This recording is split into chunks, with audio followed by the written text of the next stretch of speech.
దేవుని నామానికి స్తోత్రములు. ఉదయకాల ధ్యానంలో మరి యొక్క దినము మనమందరం కూడా దేవుని యొక్క సన్నిధిలోనికి వచ్చి ఆయన మాటలను ధ్యానించడానికి దేవుడు మనకు ఎంతో గొప్ప సమయాన్ని అనుగ్రహించారు. అందును బట్టి దేవునికి కోటాను కోట్ల వందనాలు చెల్లిస్తున్నాను. ఉదయకాల ధ్యానం నాకు మిమ్మల్ని అందరినీ కూడా ప్రేమపూర్వకంగా ఆహ్వానించుచు ఉన్నాను. నిర్గమకాండం గ్రంథం 23వ అధ్యాయంలో లాస్ ఆఫ్ జస్టిస్ అండ్ ఇంటిగ్రిటీని మనము ధ్యానం చేస్తున్నాము. ఇందులో మొదటి 9 వచనాలను ఇప్పటి వరకు ధ్యానం చేశాం. ఫాల్స్ రిపోర్ట్స్ని అలాగే జస్టిస్ని ఫార్వర్డ్ చేయడాన్ని ప్రొహిబిట్ చేస్తూ ఉన్నాడు దేవుడు. కనుక మొదటి కమాండ్మెంట్స్లో 9th కమాండ్మెంట్ని మీ పొరుగువాని మీద అబద్ధ సాక్ష్యం పలకకూడదు అనే దానిని ఇక్కడ ఎక్స్పాండ్ చేసి దేవుడు అనుబంధ చట్టాలను అనుగ్రహిస్తూ ఉన్నాడు. ఈ దినాలలో మనం క్రైస్తవులంగా జీవించడానికి పరిస్థితులన్నీ కూడా చాలా గడ్డు కాలం లాగా అనిపిస్తూ ఉన్నాయి. అపాయకరమైన దినములలో మనం జీవించుచున్నాము. దేవుని యొక్క మాటలు మనందరం కూడా జాగ్రత్తగా విని చదివి దాని ప్రకారంగా జీవించాలి అని ఆయన మనకు ఉదయకాల ధ్యానములలో లేఖనములను పరిశుద్ధాత్మని సహాయంతో మెడిటేట్ చేయడానికి కృప చూపిస్తూ ఉన్నారు. అందును బట్టి దేవునికి కృతజ్ఞతాస్తుతులు చెల్లిస్తున్నాము. ఇంతకుముందు మనం చూసినటువంటి దానిలో ఇతరుల మీద లేని వార్తలను మనం పుట్టించకూడదు. అన్యాయపు సాక్ష్యాన్ని పలకడానికి దుష్టునితో కూడా మనం కలవకూడదు. We cannot become the part and parcel of the mobs that go against the laws of the Lord. దేవుని యొక్క చిత్తమునకు దేవుని యొక్క చట్టములకు వ్యతిరేకంగా మాట్లాడేటువంటి వారితో మనం కలవకూడదు అని, వ్యాజ్యంలో సాక్ష్యం పలకకూడదు అనగా న్యాయాన్ని త్రిప్పివేయడానికి, పర్వర్టెడ్ జస్టిస్ చేయడానికి మనము ఎట్టి పరిస్థితుల్లోనూ అబద్ధ సాక్ష్యం పలకకూడదు. వ్యాజ్యమాడేటువంటి వాడు పేదవాడైనా కూడా వాని ఎడల పక్షపాతం ఏమాత్రము చూపించకూడదు అని ఈ విషయాలను మనము 9వ వచనం వరకు కూడా ధ్యానం చేసి ఉన్నాము. 10వ వచనం నుంచి 13వ వచనం వరకు సాబత్ లాస్ అని అంటాము. వీటిని సాబత్ లాస్ అనగా మన దేవుడైన యెహోవా మానవులను అందరినీ కూడా ఆయన సృజించిన తర్వాత 7వ దినమున విశ్రాంతి తీసుకున్నారు. విశ్రాంతి దినమును పరిశుద్ధంగా ఆచరించాలి అని దేవుడు ఈ 4th కమాండ్మెంట్లో చెప్తూ ఉన్నాడు. ఈ విశ్రాంతి దినమును పరిశుద్ధంగా ఆచరించుట జ్ఞాపకం ఉంచుకొనము. 6 దినములు నీవు కష్టపడి నీ పనంతయు చేయవలను, 7వ దినమున నీ దేవుడైన యెహోవాకు విశ్రాంతి దినము అని దానికి సంబంధించినటువంటి డీటెయిల్స్ వర్స్ 11 వరకు 20th చాప్టర్ 8 to 11 వరకు తెలియజేశారు. దానికి సంబంధించినటువంటి సాబత్ లాస్ అనుబంధ చట్టాలు ఇప్పుడు మనం చూడబోతున్నాము. 10, 11, 12, 13 వచనాలలో నిర్గమకాండం గ్రంథం 23వ అధ్యాయం 10 నుంచి 13 వచనాలను మనం ధ్యానం చేయబోతున్నాము. ప్రార్థించుకుందాం. Let us pray. పరిశుద్ధుడా, మా ప్రియ ప్రభువా, మా దేవా, మా రక్షక, మానవాళికి మీరు అనుగ్రహించిన ధర్మశాస్త్రము ఆయన మా యొక్క క్రియలు ఏమిటి అనేది మాకు తెలియజేస్తుంది. మాకు బాల శిక్షకునిగా ఉంది అని అపోస్తలుడు పౌలు గలాతీయులకి రాస్తూ అంటూ ఉన్నాడు. అటువంటి బాల శిక్షకుని ధర్మశాస్త్రమును మేము ప్రభువా ధ్యానం చేస్తూ ఉన్నాము. Help us that we will be able to understand the heart of the Lord. మీ హృదయమును మేము అర్థం చేసుకునే వారముగా ఉండునట్లును, మీరు చెప్తున్న విషయాలు మాకు కాదు ఇతరులకు అని అనుకోకుండా మీరు చెప్పే ప్రతి మాటను జాగ్రత్తగా విని డిలిజెంట్గా వాటిని పాటించే కృపను మా ప్రియులకు మాకు అనుగ్రహించమని ఈ ఉదయకాల ధ్యానంలో మీరు మాతో మాట్లాడమని క్రీస్తు యేసు పరిశుద్ధ నామములో ప్రార్థిస్తున్నాము తండ్రి. ఆమేన్. Good morning and welcome to the morning meditation. Sabbath laws, Exodus chapter 23 verses 10 through 13 లో మనం చదువుకుంటున్నాము. Let us turn our Bibles to the book of Exodus chapter 23 verse 10 నుంచి చదువుతున్నాను. 6 సంవత్సరములు నీ భూమిని విత్తి దాని పంట కూర్చుకొనవలెను. 7వ సంవత్సరమున దానిని బీడు విడువవలెను. అప్పుడు నీ ప్రజలలోని బీదలు తినిన తరువాత మిగిలినది అడవి మృగములు తినవచ్చును. నీ ద్రాక్ష తోట విషయంలోనూ నీ ఒలివ తోట విషయంలోనూ అలాగుననే చేయవలెను. 6 దినములు నీ పని చేసి నీ ఎద్దును నీ గాడిదయు నీ దాసి కుమారుడును పరదేశియు విశ్రమించునట్లు 7వ దినమున ఊరకుండవలయును.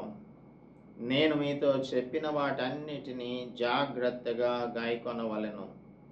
వేరొక దేవుని పేరు ఉచ్చరింపకూడదు, అది నీ నోట రానియ్య తగదు. దేవుడు తన పరిశుద్ధ వాక్యం మన వినికిడిలో దీవించునుగాక.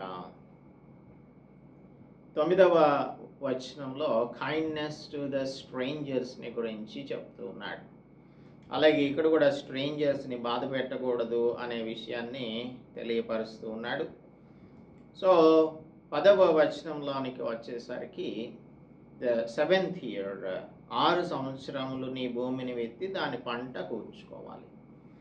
ఇదేంటంటే దేవుడు మనకు సమస్తమును అనుగ్రహించేటువంటి వాడు. ఆయన యొక్క ప్రావిడెన్స్లో నుంచి ఆకాశ పక్షులను చూడుడి, అవి వెత్తవు కోయవు, అయినను మీ పరలోకపు తండ్రి వాటిని పోషించుచున్నాడు అని మత్తయి సువార్తలో మనం చదువుకుంటాము.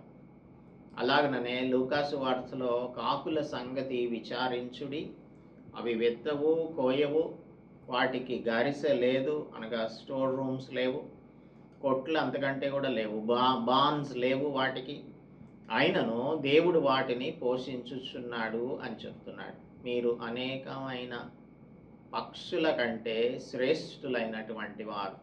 దేవుడు మనలను శ్రేష్టమైన వారిగా జన్మింపచేశాడు.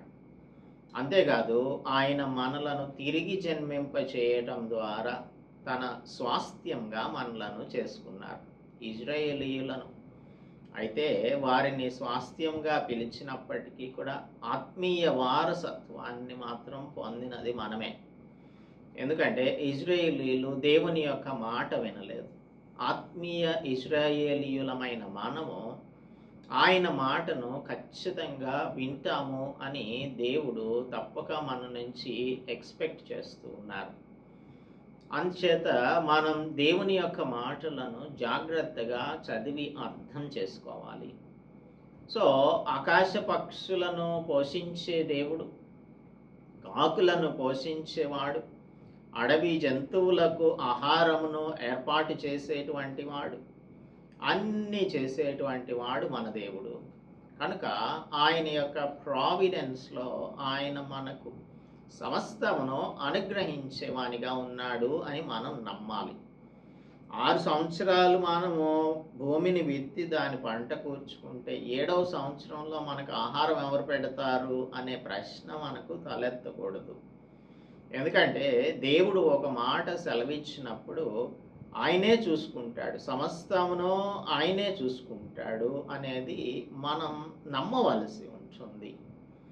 అలాగూ నమ్మలేకపోతే గనక దేవుడు దానిని చాలా తీవ్రంగా పరిగణిస్తాడు. అందుకే ఇజ్రాయేలీయులు వారు విశ్రాంతి దినములను ఆచరించకపోవడం వలన 490 years they did not observe the Sabbath. కాబట్టి విశ్రాంతి దినమును వారు ఆచరించకపోవడం వలన వారిని 70 సంవత్సరముల పాటు బాబిలోనియన్ ఎక్సైల్లోనికి పంపించారు దేవుడు. అందుకనే దేవుని యొక్క న్యాయం అంతా కూడా చాలా పర్ఫెక్ట్గా ఉంటుంది. It's not imperfect. ఈ లోక సంబంధమైన న్యాయస్థానాలకు వెళ్తే అక్కడంతా మ్యానిపులేషన్స్ ఉంటాయి, కానీ దేవుని యొక్క న్యాయం ఎవ్వరు కూడా మ్యానిపులేట్ చేయరు. ఆయన అంతకంటే మ్యానిపులేట్ చేయడు. 6 సంవత్సరాలు మీ భూమిని విత్తి దాని పంటను కూర్చుకొనవలెను. 7వ సంవత్సరమున దానిని బీడుగా విడవవలెను అని అంటున్నాడు. So 7th day is the Sabbath day according to Exodus 20 verses 8 to 11 చూసాం కదా, ఇప్పుడు చదివాం కదా. 7వ దినము సబ్బాతు దినము, విశ్రాంతి దినము. అలాగనే 7వ సంవత్సరాన్ని మనం సబాటికల్ ఇయర్ అని పిలుస్తాం. సబాటికల్ ఇయర్ లెవీయ కాండంలో 25వ అధ్యాయంలో రాయబడి ఉన్నటువంటి ఇదే లాని మరల చెప్తున్నాడు. చాప్టర్ 25 verse 4లో చూసినట్టయితే 7వ సంవత్సరం భూమికి మహావిశ్రాంతి కాలం, అనగా యెహోవా పేరట విశ్రాంతి సంవత్సరంగా ఉండవలెను. కొంచెం క్లారిటీ ఉంటుంది ఇక్కడ. అందులో నీ చేను విత్తకూడదు, నీ ఫలవృక్షముల తోటను శుద్ధిపరచకూడదు, నీ కారు చేల పంటను కోసుకొనకూడదు, శుద్ధిపరచని నీ వృక్ష ఫలములను ఏరుకొనకూడదు. అది భూమికి విశ్రాంతి సంవత్సరం. అప్పుడు భూమి యొక్క విశ్రాంతి సంవత్సర సస్యము నీకును నీ దాసునికిని నీ దాసికిని నీ జీతగానికిని నీతో నివసించు పరదేశికిని ఆహారమగును. మరియు నీ పశువులకును నీ దేశ జంతువులకును దాని పంట అంతయు మేతగా ఉంటుంది అని చెప్పారు. తర్వాత మనం దేవుడు వారికి ఫెస్టివిటీస్ని కూడా ఏర్పాటు చేశారు. అది తర్వాతి పార్ట్లో మనం ధ్యానం చేయబోతున్నాం. So there is very clear లా that is been given by the lord. Sinai కొండ మీద దేవుడు మోషేను పిలిచి ఇచ్చినటువంటి ధర్మశాస్త్రము 10 ఆజ్ఞలకు అనుబంధంగా ఈ అనుబంధ ఆజ్ఞలను లేదంటే ద బుక్ ఆఫ్ కవెనెంట్ని వారికి అనుగ్రహిస్తూ ఉన్నారు. అలాగే 18వ వచనం చూద్దాము. లెవీయ కాండం 25:18లో కాబట్టి మీరు నా కట్టడలను నా విధులను గైకొని వాటిని అనుసరించి నడుచుకొనవలెను. అప్పుడు మీరు ఆ దేశంలో సురక్షితంగా నివసించెదరు. ఆ భూమి ఫలించును, మీరు తృప్తిగా భుజించి దానిలో సురక్షితంగా నివసించెదరు. 7వ ఏట మేము ఏమి తిందుము? ఇదిగో మేము చల్లను పంట కూర్చను వల్ల కాదే అనుకొందురేమో. మన మనసులో ఉన్న ఆలోచనలన్నీ కూడా దేవునికి తెలుసు. ఆయన అంతరంగములు ఎరిగినవాడు. అందుకే ఇజ్రాయేలీయుల యొక్క మనస్సును బాగా అర్థం చేసుకున్నవాడు కాబట్టి you should observe my statutes and then the land will yield its produce అని చెప్తూ ఉన్నాడు. ఇదిగో మేము చల్లను పంట కూర్చును వల్ల కాదే అని అనుకుంటారేమో. అయితే నేను 6వ ఏట నా దీవెన మీకు కలుగునట్లు ఆజ్ఞాపించదను. 6th ఇయర్లో దేవుడు ఏమంటున్నాడంటే నా దీవెన మీకు కలుగునట్లు ఆజ్ఞాపిస్తాను. అది 3 ఏండ్ల పంటను మీకు కలుగు చేయను. అంటే 1 సంవత్సరం పంటను నీవు విడిచిపెడుతుంటే నీకు 3 సంవత్సరాల పంటను 6వ సంవత్సరంలోనే ఇచ్చేస్తున్నాడు. See the blessing the Lord is promising here. ఎలాగూ దేవుడు ప్రామిస్ చేస్తున్నాడో చూడండి. అందుకనే he would provide bumper crops in the 6th year అని చెప్తున్నాడు. he will provide bumper crops. అది ఎలాగంటే 3 ఏండ్ల పంటను మీకు కలుగు చేస్తాను. మీరు 8వ సంవత్సరమున విత్తనములు విత్తి 9వ సంవత్సరం వరకు పంట తినెదరు అని అంటున్నాడు.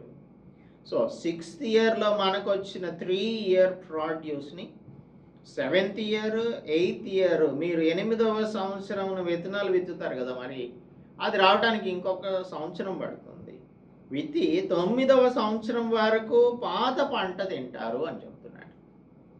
మరి దేవుని యొక్క మాటలను మనం నమ్మాలి కదా. మనము దేవుని యొక్క మాటలను నమ్మకపోతే ఎలాగా? ఆయనను ప్రేమిస్తున్నాము అని చెప్పినప్పుడు ఆయన ఆజ్ఞలను అనుసరించాలి. ఆయన ఆజ్ఞలను అనుసరిస్తే ఆయన చెప్పిన దానిని మనం నమ్మాల్సి ఉంటుంది. సో పాత పంట తింటారు, దాని పంటను కూర్చు వరకు పాత దానిని తినెదరు అని చెప్తున్నాడు. పాత దానిని తింటారు.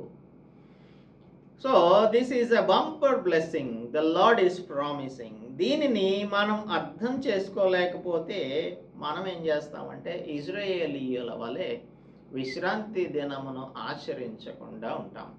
దీర్ఘకాలం పాటు విశ్రాంతి దినములను ఆచరించకపోవడం వలన సెబాటికల్ ఇయర్స్ని వారు పాటించలేకపోయారు. This is a very ridiculous thing. విచారకరమైన విషయం అని చెప్పచ్చు దీనిని.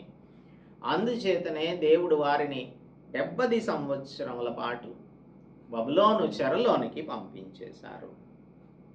7వ సంవత్సరమున బీడుగా విడవాలి. అప్పుడు నీ ప్రజలలోని బీదలు తినిన తరువాత మిగిలినది అడవి మృగములు తినవచ్చు. పేదవాళ్ళు ఉంటారు, వారికి ఆహారం ఎలా లభిస్తుంది? ఈ 7వ సంవత్సరంలో మీరు వదిలేసిన దానిని వాళ్ళు తింటారు. అలాగే అడవి మృగములు కూడా తినాలి కదా, వాటికి కూడా దేవుడు ఆహారాన్ని అనుగ్రహించాలిగా. మరి అందరి గురించి ఆలోచిస్తాడు ఆయన. మనుషుల గురించి ఆలోచిస్తాడు, పక్షుల గురించి ఆలోచిస్తాడు, యానిమల్స్ని గురించి ఆలోచిస్తాడు, అందరిని గురించి ఆలోచిస్తాడు.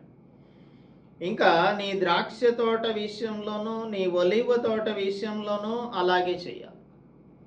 మనము బాగా ఏమంటే మనం మ్యానిపులేటెడ్ మైండ్స్ కలిగినటువంటి వారు. డిప్రైవ్డ్ ఉంది కదా, డిప్రైవ్డ్ మైండ్స్ మనవి.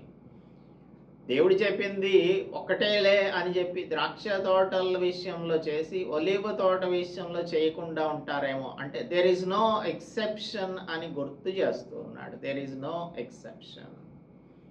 సబాటికల్ ఇయర్లో మనం చేయవలసినది చేస్తే he had other blessings connected with it. Deuteronomy chapter 31 verse 10 చూసినట్టయితే ద్వితీయోపదేశ కాండం 31వ అధ్యాయం 10 నుంచి 13 వరకు చూద్దాం. 31వ అధ్యాయం 10 నుంచి 13 వరకు. నీ దేవుడైన యెహోవా ఏర్పరచుకొను స్థలమందు ఇశ్రాయేలీలందరూ ఆయన సన్నిధిని కనబడి పర్ణశాలల పండుగను ఆచరించినప్పుడు ఇశ్రాయేలీయులందరి ఎదుట ఈ ధర్మశాస్త్రం ప్రకటించి వారికి వినిపింపవలెను. మీ దేవుడైన యెహోవాకు భయపడి ఈ ధర్మశాస్త్ర వాక్యములన్నింటినీ అనుసరించి నడుచుకొనున్నట్లు పురుషులేమి, స్త్రీలేమి, పిల్లలేమి, నీ పురంలోనున్న పరదేశులేమి వాటిని విని నేర్చుకొనుటకై అందరినీ పోగు చేయవలెను. అలాగు నేర్చుకొనిన ఎడల దానిని ఎరుగని వారి సంగతి వారు దానిని విని మీరు స్వాధీనపరచుకొనుటకు యొర్దానును దాటబోచున్న దేశమున మీరు బ్రతుకు దినములన్నీయు మీ దేవుడైన యెహోవాకు భయపడుట నేర్చుకుంటారు అని చెప్తున్నాడు. సో ఇది నేర్చుకోవడానికి దేవుడు మనకు ఆజ్ఞాపిస్తున్నటువంటిది ఆయన మాటలను మనం గౌరవించాల్సి ఉంటుంది. ఆయన మాటల్ని గౌరవించాలి. there are blessings that are connected with understanding the laws and implementing the laws. వీటన్నింటినీ కూడా మనం అనుసరించి నడిచేటువంటి వారిగా ఉండాలి అంటున్నారు.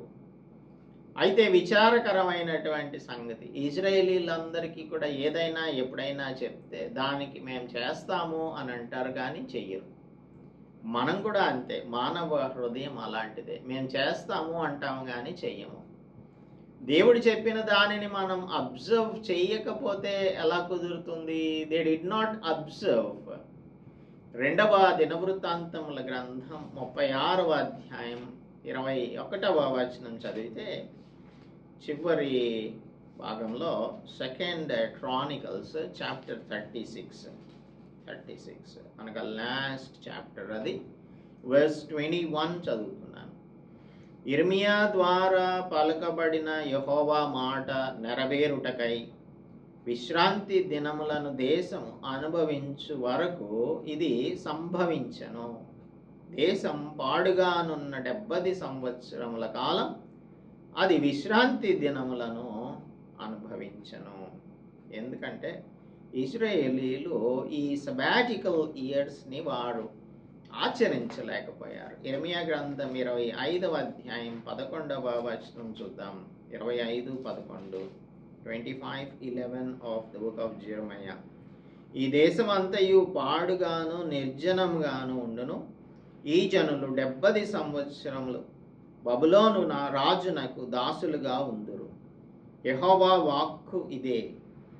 70 సంవత్సరములు గడిచిన తరువాత వారి దోషములను బట్టి నేను బబులోను రాజును ఆ జనులను కల్దీయుల దేశమును శిక్షిస్తాను అని చెప్పాడు. సో ఇశ్రాయేలీలందరూ కూడా 70 సంవత్సరముల పాటు బబులోను చెరలో ఉంటారు. పాడుగా వారి యొక్క భూమి ఉంటుంది. ఎందుకు అనంటే వారు దేవుని యొక్క మాటను వినలేకపోయారు. దేవుని యొక్క మాటను వినకపోవడం వలన సబాటికల్ ఇయర్స్ని పాటించలేదు. అంటే దేవుని వారు నమ్మలేకపోయారు. అందుకే వారిని దేవుడు ఈ విధంగా ఇశ్రాయేలీలందరినీ కూడా బబులోను దేశమునకు దాసులుగా పంపించేశాడు. So we must understand that spiritually to rest from farming is to believe in the double promises of the Lord or bumper promises of the Lord. ఇప్పుడు మనం చదువుకున్నాం కదా 25:20లో ఆయన మనకు 3 అంతులు 6వ సంవత్సరంలో 3 సంవత్సరాల పంటని ఇస్తానని చెప్తున్నాడు. మరలా 8వ సంవత్సరంలో విత్తనాలు విత్తి పంట కోసేటంత వరకు కూడా పాత ధాన్యాన్ని వారు తింటారు అని చెప్తూ ఉన్నారు. అందువలన మనం దేవుని మాటలను నమ్మాలి. 12వ వచనం, 6 దినములు నీ పనులను చేసి నీ ఎద్దును నీ గాడిదయు నీ దాసి కుమారుడును పరదేశియు విశ్రమించున్నట్లు 7వ దినమున ఊరక ఉండవలెను. 20వ అధ్యాయం 11వ వచనంలో 20:11లో 6 దినములలో యెహోవా ఆకాశమును భూమియు సముద్రమును వాటిలోని సమస్తమును సృజించి 7వ దినమున విశ్రమించాను. అందుచేత యెహోవా విశ్రాంతి దినమును ఆశీర్వదించి దాన్ని పరిశుద్ధపరచను. ఇప్పుడు మనమందరం కూడా కార్పొరేట్ కల్చర్కి అలవాటు అయిపోయాం కదా. ఇది ఒక ఫ్యాన్సీ లాగా అనిపిస్తుంది చూడటానికి, వినడానికి. 24/7 అంటే వారానికి 7 రోజులు పని చేస్తాము అని చెప్తే అది చాలా గొప్ప విషయం అని అనుకుంటున్నాం మనం. కానీ దేవుని యొక్క క్రియేటివ్ వర్క్ అంతా కూడా చేసి ఆయన 6 డేస్లో చేసి 7th డేన ఆయన విశ్రమించాడు అని పరిశుద్ధ గ్రంథం చెప్తుంది. మనకి కూడా ఆ రెస్ట్ అనేది అవసరం కనుక దేవుడు 7వ దినమును పరిశుద్ధపరిచాడు. సో దిస్ ఈజ్ రిమైండర్, మనకి ఒక రిమైండర్ అన్నమాట. ఇది ఏంటి రిమైండర్ అంటే, మనం ఐగుప్తు దేశపు బానిసత్వంలో ఇశ్రాయేలీయులు ఉంటుండగా వారిని విడిపించి బయటకు రప్పించాడు. ఆ బానిసత్వంలో నుంచి ఆయన బయటకు రప్పించాడు. అలాగనే మనల్ని కూడా మన యొక్క గత జీవితం యొక్క బానిసత్వం నుంచి ఆయన విడిపించి బయటకు రప్పించాడు. 6 డేస్ మనకి ఇచ్చాడు, మన పనిపాట్లు చేసుకోవచ్చు. 7వ దినమున చేయవలసిన పని ఏంటంటే దేవుని యొక్క సన్నిధిలోనికి వెళ్ళి సంఘంగా కూడి ఆయనను ఆరాధించాలి. మరి ఎంతమంది దేవుని యొక్క సన్నిధిలోనికి 7వ దినమున వేగిరమే వెళ్ళేవారు, ఆశతో వెళ్ళేవారు, అత్యాసక్తితో వెళ్ళేవారు ఉంటూ ఉన్నారు? ఇది ఒక ట్రెడిషన్ లాగానో లేకపోతే ఆబ్లిగేషన్ లాగానో మనము అంటే ఇది తప్పదు అన్నట్టుగా మనం వెళ్తున్నామా? లేదు అంటే దేవుని సన్నిధిని మనం అనుభవించాలి అనే ఆలోచనతో వెళ్తూ ఉన్నామా? ఎందుకు మనం వెళ్తున్నాము? He has delivered us from our sins. మన స్లేవరీ నుంచి మనలను విడుదల చేశాడు. అందుచేత మనం దేవుని ఆరాధించాలి. ఆరాధన చేయడానికి ఆయన సన్నిధిలోనికి వెళ్ళాలి. 7వ దినము ఊరక ఉండవలెను. నేను మీతో చెప్పిన వాటన్నింటినీ కూడా జాగ్రత్తగా గైకొనాలి. దేవుడు చెప్పినవేవి కూడా ఉత్తుత్తిగా చెప్పడం, పనికి మాలిన మాటలేమి ఉండవు. అన్నీ కూడా మనకు పనికి వచ్చే మాటలే. అన్నీ కూడా మన కోసమే ఆయన చేస్తూ ఉన్నాడు. అందువలన మనం ఆయన చెప్పిన మాటల్ని వినకపోతే ఎలాగా? మీతో చెప్పిన వాటన్నింటినీ జాగ్రత్తగా నేర్చుకోవాల్సి ఉంటుంది, గైకొనాల్సి ఉంటుంది. వినేవాళ్ళు, గైకొనేవాళ్ళు, నేర్చుకునేవాళ్ళు ఈ దినాలలో చాలా తక్కువ మంది అయిపోతూ ఉన్నారు. యెహోషువ గ్రంథం 23వ అధ్యాయం 6-7 వచనాలు చూద్దాం. 23:6-7 వచనాలు. ఇక్కడ ఏం చెప్తున్నాడు జాషువా? కాబట్టి మీరు మోషే ధర్మశాస్త్ర గ్రంథంలో వ్రాయబడినదంతటిని గైకొని అనుసరించుటకు మనస్సు దృఢం చేసుకొని ఎడమకు గాని కుడికి గాని దాని నుండి తొలగిపోక మీ యొద్ద మిగిలి ఉన్న ఈ జనుల సహవాసము చేయక వారి దేవతల పేర్లు ఎత్తక వాటి తోడని ప్రమాణం చేయక వాటిని పూజింపక వాటికి నమస్కరింపక మీరు నేటి వరకు చేసినట్లు మీ దేవుడైన యెహోవాను హత్తుకొని ఉండవలెను. మీ దేవుడైన యెహోవాను హత్తుకొని ఉండాలి. ఇక్కడ ఏం చెప్తున్నాడు? ఈ జనులతో సహవాసం చేయక వారి దేవతల పేర్లను ఎత్తకూడదు అంటున్నాడు. దేవుడు ఇక్కడ ఏం చెప్తున్నాడు? వేరొక దేవుని పేరు ఉచ్చరింపకూడదు, అది నీ నోట నుండి రానియ్య తగదు అని అంటున్నాడు. అదే జాషువా కూడా చెప్తూ ఉన్నాడు. వేరొక దేవుని యొక్క పేర్లు అక్కడ ఉన్నటువంటి శేషించిన నేటివ్ పీపుల్ ఉన్నారు కదా, ప్రామిస్డ్ ల్యాండ్కి వచ్చిన తర్వాత అక్కడ ఉన్నటువంటి వారందరినీ కూడా దేవుడు వెళ్ళగొట్టేస్తున్నాడు. అయితే కొందరు అక్కడ ఉన్నారు, వారితో మనం దోస్తీ చేయకూడదు, సహవాసం చేయకూడదు. అలాగే వారి దేవతల పేర్లు ఎత్తకూడదు, వాళ్ళ దేవతల తోడు పేర్ల తోడు ప్రమాణం చేయకూడదు, పూజించకూడదు, నమస్కరించకూడదు. దేవుని మాత్రమే హత్తుకొని ఉండాలి అని అంటున్నాడు. So this is a charge to universal heedfulness. You have to heed unto the Lord. ద్వితీయోపదేశ కాండంలో 4వ అధ్యాయం 9వ వచనం చూస్తే 4:9, chapter 4 and verse 9 of Deuteronomy, chapter 4 verse 9. అయితే నీవు జాగ్రత్త పడము, నీవు కన్నులారా చూచిన వాటిని మరువకయుండునట్లును అవి నీ జీవితకాలం అంతయు నీ హృదయంలో నుండి తొలగిపోకుండునట్లును నీ మనస్సును బహుజాగ్రత్తగా కాపాడుకొను. నీ కుమారులకును నీ కుమారుల కుమారులకును వాటిని నేర్పి నీవు హోరేబులో నీ దేవుడైన యెహోవా సన్నిధిని నిలిచి ఉండగా, యెహోవా నా యొద్ద ప్రజలను కూర్చు వారి దేశం మీద బ్రతుకు దినంలా నీవు నాకు భయపడ నేర్చుకొని తమ పిల్లలకు నేర్పునట్లు వారికి నా మాటలు వినిపించదునని ఆయన నాతో చెప్పిన దినమును గురించి వారికి తెలియపరచండి. అంటే వీళ్ళందరినీ కూడా ఫాల్ ఇన్ అవ్వమని చెప్పారే, అలాగ ఫాల్ ఇన్ అయినప్పుడు చెప్పినటువంటి విషయాలన్నీ కూడా మీ పిల్లలకు చెప్పండి. వారు వాటిని నేర్చుకోవాలి అనేది, వారికి నేర్పించాలి అనేది మనం వారికి నేర్పించాలి అంటే ముందు మనం నేర్చుకోవాలి. మనం నేర్చుకున్నప్పుడు మనం ఏం చేయాలి? మన హృదయంలో నుండి తొలగిపోకుండా మన మనస్సులను బహుజాగ్రత్తగా కాపాడుకోవాలి. అందువలన మన యొక్క మనస్సులను జాగ్రత్తగా కాపాడుకొని ఆయన చెప్పిన ప్రతి మాటను జాగ్రత్తగా పాటించే వారంగా ఉండాలి.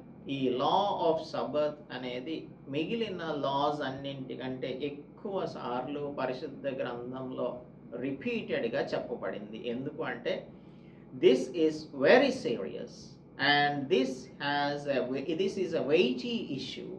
దీనికి ఇవ్వవలసినటువంటి ప్రాముఖ్యత చాలా ఉంది. అందుకని దీనిని మనం ఈజీగా తీసుకోకూడదు, కేర్లెస్గా తీసుకోకూడదు, నిర్లక్ష్యంగా చూడకూడదు. అందువలన దేవుని సన్నిధికి వెళ్ళనటువంటి ఎవరైతే ఈ వాక్యమును వింటున్నారో, దేవుని సన్నిధిలోకి వెళ్ళి ఆయనను ఆదివారం పూట ఆరాధించడం తప్పక చేయవలసిన పని అని జ్ఞాపకం ఉంచుకోండి. This is very serious. దీనిని మనం ఏమాత్రం నిర్లక్ష్యం చేయడానికి లేదు. అందువలన దేవుని యొక్క సన్నిధిలోనికి ప్రతి ఆదివారం వెళ్దాం, ఆయనను స్తుతించి ఆరాధించుదాం. ఆయన బిడ్డలంగా జీవించడానికి దేవుడు మనందరికీ కూడా సహాయం చేయనుగాక. ప్రార్థించుకుందాం. పరిశుద్ధుడా, మా ప్రియ ప్రభువా, మా దేవ, మా రక్షక, ఈ మోడర్న్ డే క్రిస్టియన్ కల్చర్ అంతా కూడా చాలా డిఫరెంట్గా మారిపోయి పర్నీషియస్గా అయిపోయింది ప్రభువా. మా జీవితంలోను మేము పరీక్షించుకునే సమయము, లేఖనముల యొక్క వెలుగులో మా జీవితములు ఎలా ఉన్నాయి అని చూసుకునేటువంటి సమయం కూడా లేకుండా బిజియెస్ట్ స్కెడ్యూల్స్ని కలిగిన వారముగా క్రైస్తవులం అందరం జీవిస్తూ ఉన్నాం. మీతో సమయం గడపడానికి, మీ వాక్యమును ధ్యానించడానికి, ప్రార్థించడానికి, దేవుని సన్నిధిలోనికి విశ్రాంతి దినమున వచ్చి ఆరాధించడానికి కూడా సమయం లేనటువంటి క్రైస్తవులంగా నామకార్థంగా మేము తయారయ్యాం ప్రభువా. ఈ ఉదయకాలమందు మా హృదయములను పరిశీలన చేసుకొనుటకు, మేము నాయన మా మనస్సులను జాగ్రత్తగా కాపాడుకొని మీ మాటలకు అనుగుణంగా జీవించుటకు, మీ మాటలను గైకొనున్నట్లుగా మా ప్రియులకు మాకు సహాయం అనుగ్రహించమని క్రీస్తు యేసు పరిశుద్ధ నామములో ప్రార్థిస్తున్నాము తండ్రి, ఆమేన్. దేవుని నామానికి స్తోత్రములు. అందరికీ కూడా వందనాలు. దేవుని యొక్క మాటలను మనం సీరియస్గా తీసుకుందాం. సిల్లీ ఇష్యూస్ కింద వీటిని కన్సిడర్ చేయొద్దు. దేవుడు మనకు ఇచ్చిన ప్రతి ఆజ్ఞను, ప్రతి కట్టడను, ప్రతి విధిని కూడా జాగ్రత్తగా గైకుంటే మనకు ఇది చాలా శ్రేయస్కరంగా ఉంటుంది. మన జీవితంలో అన్నీ కూడా సార్థకంగా మారుతాయి. సార్థక నామధేయులుగా ఉంటాం మనం. అందువలన నామకార్థ క్రైస్తవులుగా కాకుండా చేతలలో క్రైస్తవులుగా ఉండటానికి, ప్రవర్తనలో క్రైస్తవులుగా ఉండటానికి దేవుడు మనకు సహాయం చేయనుగాక. ఆమేన్.